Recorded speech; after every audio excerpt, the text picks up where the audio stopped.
is pretty involved. So I'm going to go through it first time, and I want you guys to kind of pay attention to what's exactly going to happen on this, because this is a little bit more difficult. This first thing I'm doing is putting the needle in, okay? And you'll see what the needle is for.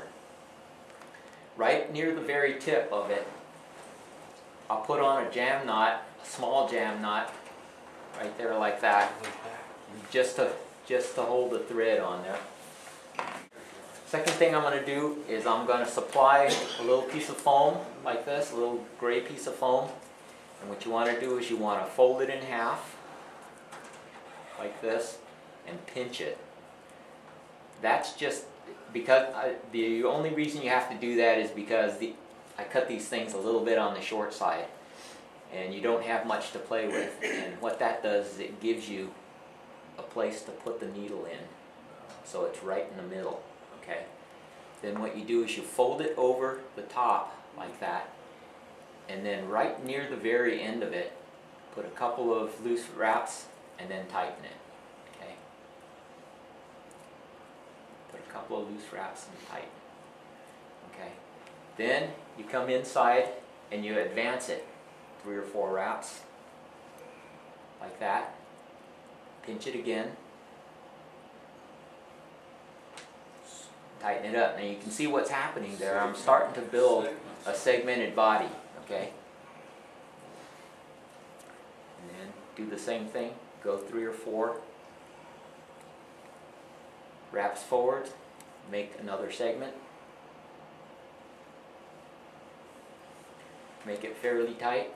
And then this is where the big whip finisher comes in handy.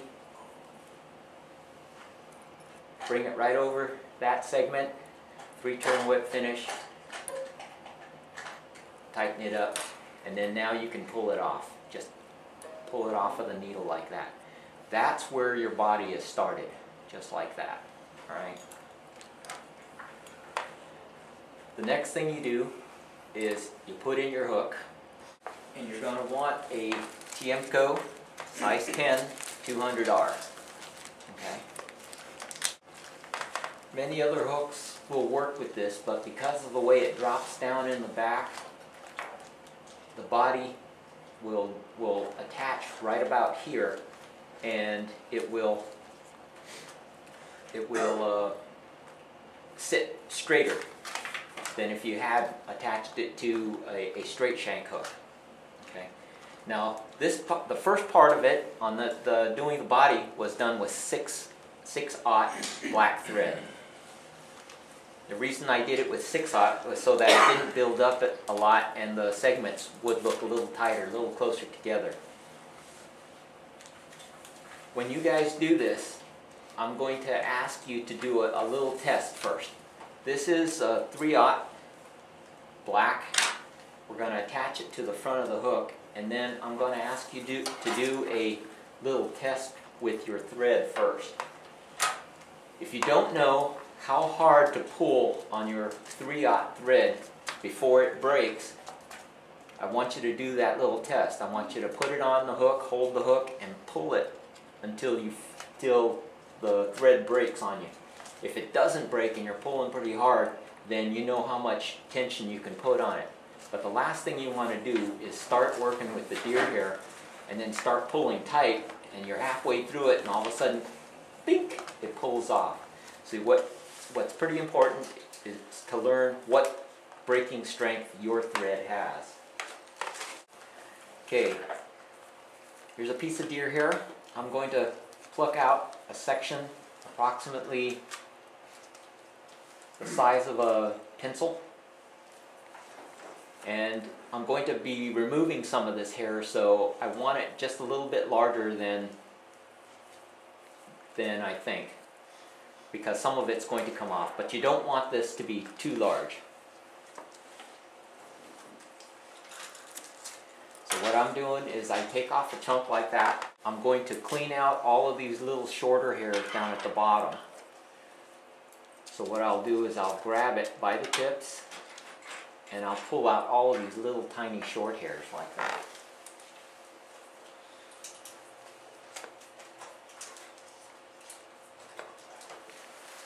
Okay, once the short hairs are pulled out, stick it in your hair stacker.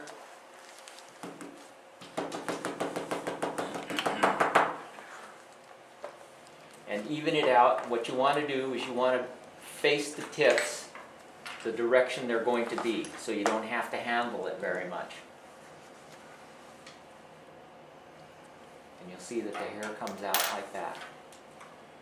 Mitch, you're holding that perfect for the camera. Okay. So you know that. And then you have the hair evened out like this. What I'm looking for is a hair length about the length of that part of the shank, where it's about half of the way down the bend. All right, like that. I'm going to place that right there, just like that. Now this is important. Make sure that the thread is right up at the hook eye. It's very important. Okay. Set that in place. Now I'm going to push the hair down around the hook eye because I want it to go all the way around, and I'm not going to spin the hair. So what I do is make a couple of loose wraps, pull it down,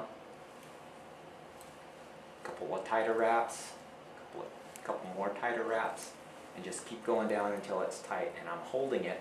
Now I work my way back a little bit, and I want to work my way back about 1/8 of an inch. Right there. I'll take, as I'm holding on to the back end, that allows me to be able to get in there like this and to just clip that back section off. Okay. Now I can come in and tie those down. I'll work the thread all the way to the back end of the bend, right where it starts to bend, right about there.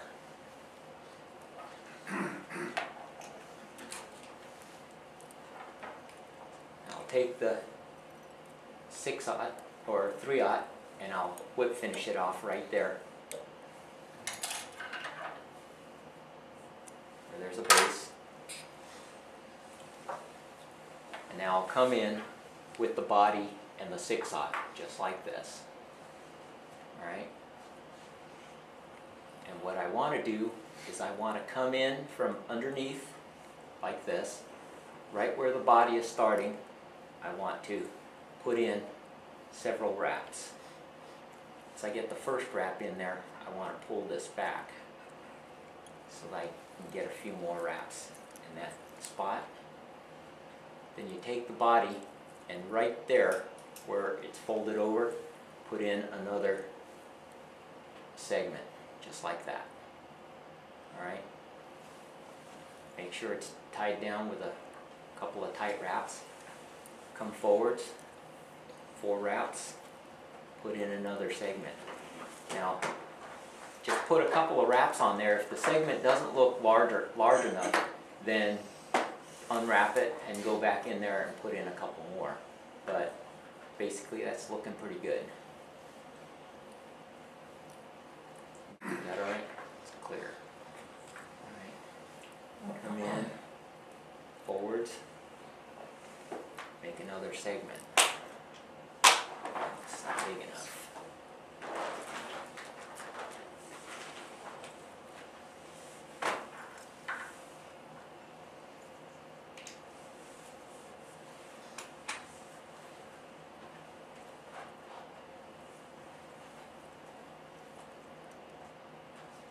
That's about those segments about a 16th.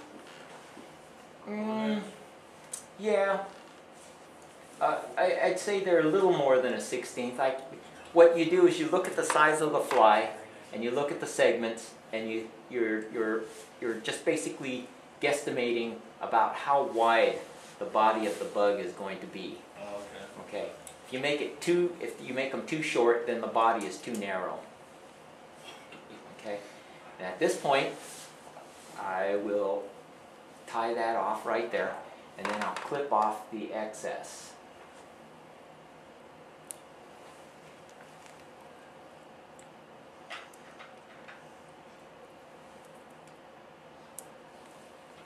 Alright. Now, what I'm going to do is I'm going to go up onto the deer hair and I'm going to put on a wing. I brought wings here because I know a bunch of this stuff is really hard to locate, but what you want is you want a wing that's just a little bit longer than the body.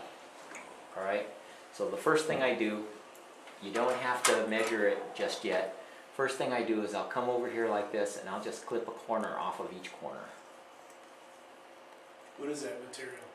It's called fly sheet. I don't know if it's available anymore, but there's a lot of different types of material out there. And all I'm doing is I'm taking smaller clips of it to give it sort of a rounded shape like that. And just take a little clip off of each side like that. Alright?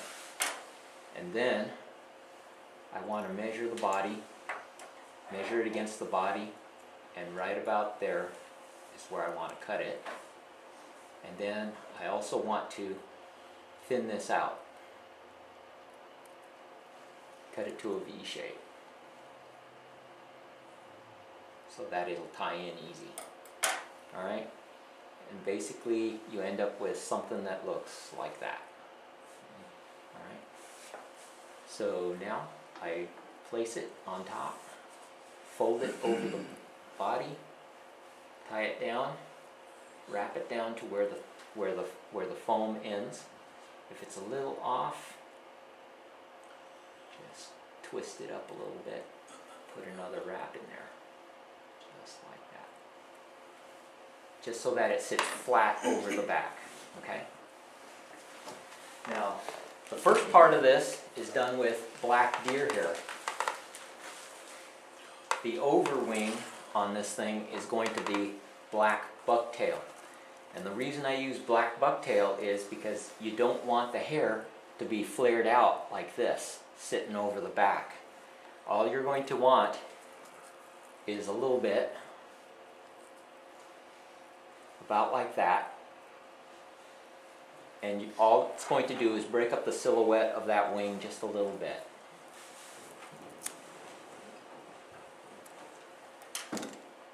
Again, I'm going to take out all of the small hairs from the base. And I'm going to do something you probably haven't seen anywhere else. And you'll notice that there's some short hairs in here and there's some really long hair. So what I do is I'll take and pinch the really long hair, pull all of those out, and move them down just a little bit. Do that one more time. And basically what I'm doing is hand stacking.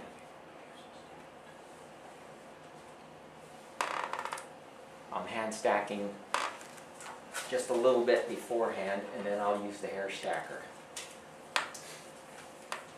And why is it necessary to hand stack it before you use the stacker? Because the tips stick out so long that when you stick it inside the hair stacker, that whatever shorter ones there are will start to fall out of the sides if you don't have it going that way.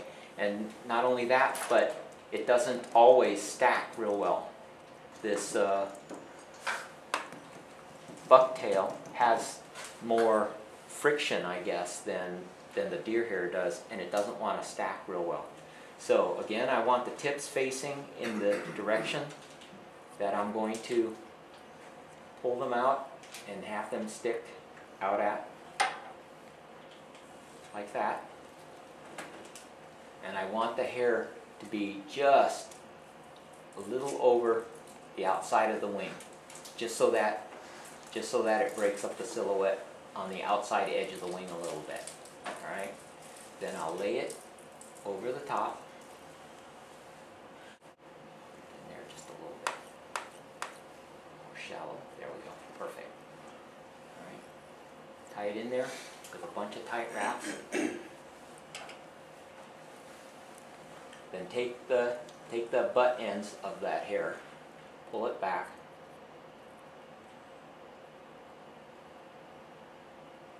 and clip it off. I showed you guys a little bullet head tool. during that tie. And this is where it's going to come in handy. You put the bullet head tool over the top. Take a couple of loose wraps, pinch it, pull it down. A couple more loose wraps. Now this is where it comes in real handy that you know exactly how tight to pull your thread. Because if you break your thread off here, right now, you're in a little bit of trouble. Because this is, now you're using the 6X, 6/0 thread. Alright? So when you pull the bullet head tool off, you'll see it gives you a little tiny bullet head on there. Alright? That in the way. Alright, the next thing I want to put on there are the legs. I've got a bunch of these legs. They're just a little, they're in pairs. And what you want to do is you want to put it so that the thread will approximately hit it in the center. Trap it down lightly first, adjust your legs, and then pull tight while it's still on top. Alright? Then what you want to do is you want to break them apart like that and pull them down to the sides. Alright? So you have basically the fly that looks like that. Alright? There's also a little yellow piece of foam like this. And what I do is I'll place this right on top like that. Put a couple of wraps on it Is and that pull it just down. for an indicator? This is for the indicator, right? Just so that you can see exactly where the fly is, because when it sits on the water, this black fly just totally disappears in the water completely. Without that, you won't see anything. And I'll trim it to a little smaller piece, okay? And then what you need to do is take your big whip finisher and get in between there so that the legs don't get in the way. And I only make 3 or 4 turns like that. Now because the whip finish is done on a larger diameter portion, what's going to happen is the thread will loosen itself up from the pressure of the rubber legs and the foam and everything else. So what you need to do is you need to come out from underneath and put a dab of head cement on it.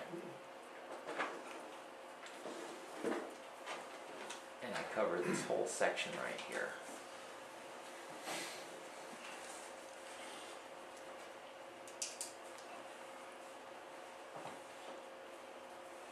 With head cement. And then I just trim off some of the odd things that are sticking out.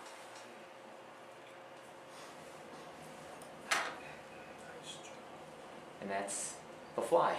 And it works real well as a squalla. The last thing I do is I'll take some an olive marker, and I will just touch the base of the foam with it, just to give it an olive cast. I don't know if it makes any difference, but it gives me a little more confidence. Just like that. And that's it. Nice job.